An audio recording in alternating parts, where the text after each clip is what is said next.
Bien, seguimos en estos videos que se cortan. Eh, eh, Decíamos entonces que a partir de ahí Perón en el gobierno va a procurar eh, trabajar en tres sectores. Primero, en el elemento emocional, es decir, eh, lograr la adhesión que eh, despertaba sobre todo en la clase obrera. ¿Mm? Recuerden la tarea de Perón ya desde antes de ser presidente, en el cual había logrado muchas reivindicaciones para los trabajadores, y ese va a ser eh, su brazo más fuerte en la política. Perón va a repetir muchas veces que en el 46 ganó con los trabajadores, en el 52 va a ganar con el voto femenino y en 1973 va a ganar con el voto de la juventud. Pero bueno, en este 46 busca Perón el respaldo de los trabajadores eh, en un sindicato unificado. ¿Ah?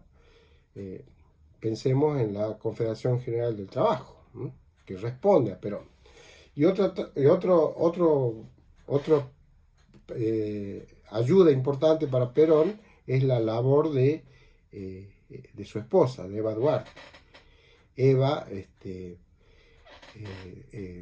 va a trabajar desde la fundación en todas las ayudas sociales, ¿ah? Sobre todo a los sectores más desprotegidos.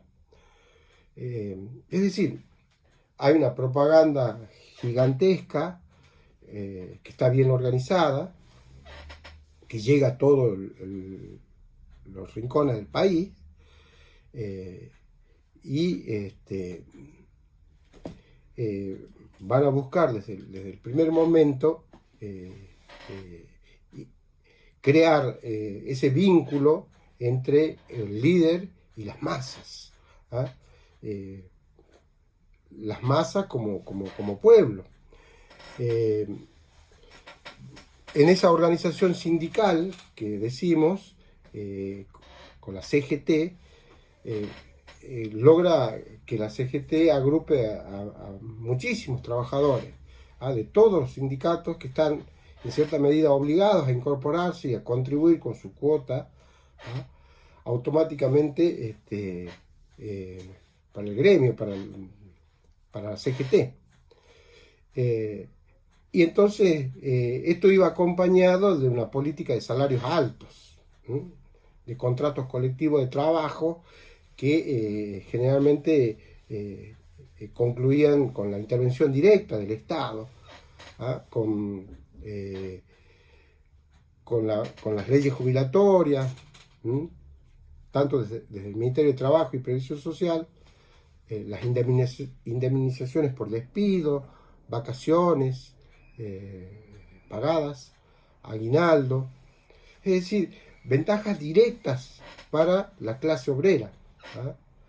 Le, el obrero va a sentirse en este momento que está protegido por el Estado. ¿Ah? El Estado es el que lo ha protegido en este momento.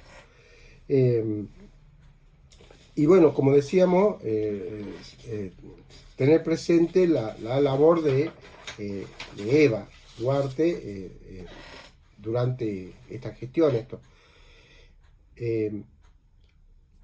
Las tres banderas del peronismo son, para este momento, la soberanía política, la independencia económica y la justicia social. Esas son las tres banderas que va a sostener Perón en esta primera época. Y en este auge de crecimiento y de vínculo con las masas trabajadoras, sobre todo, va a llevar a Perón a lanzarse más audazmente, dicen los historiadores, a buscar la reforma de la Constitución, nuestra Constitución de 1853. Es decir, en 1949 va a plantear la necesidad de, diríamos, legitimar jurídicamente todos estos avances políticos y sociales que se habían logrado. Es decir, se habían incorporado los derechos del trabajador, a la familia, a la ancianidad, a la seguridad social, ¿ah? Esta función social que venía a cumplir ahora la propiedad, la necesidad de darle un marco jurídico. Pero también dentro de esa idea estaba la idea de reformar la Constitución para permitir a Perón presentarse en las nuevas elecciones.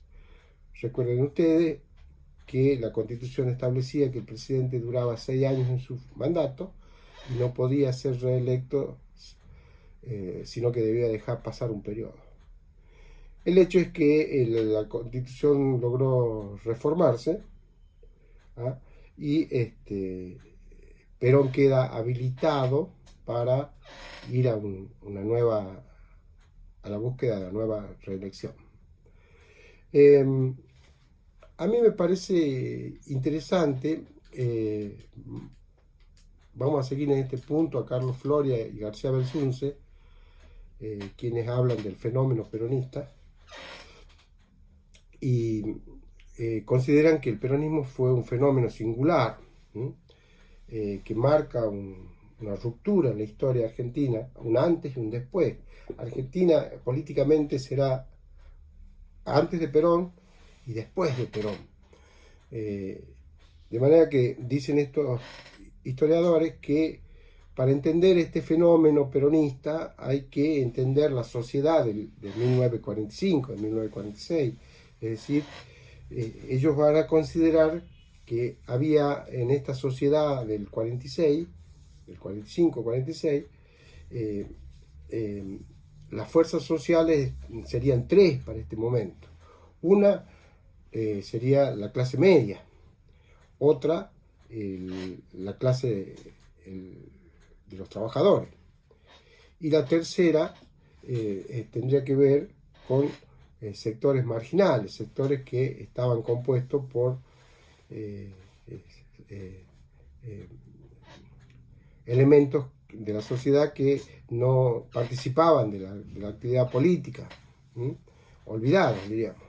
Entonces, por un lado la clase obrera, por el otro lado este populismo, como dice Carlos Floria, y la clase media, que era un grupo heterogéneo de sectores medios o altos, son los que están presentes en el momento de la llegada de Perón al poder.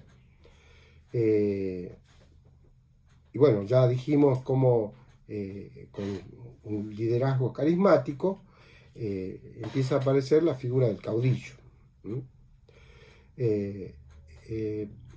Perón, dicen los historiadores, era un político que entendía rápidamente la realidad política y se adaptaba rápidamente a ella, por ahí dicen sin condicionamientos éticos, sin ningún tipo de resquemor, diríamos. Pero también era un político muy realista, oportunista, dicen. Supo aprovechar al máximo los errores y las circunstancias, los errores de la clase opositora y las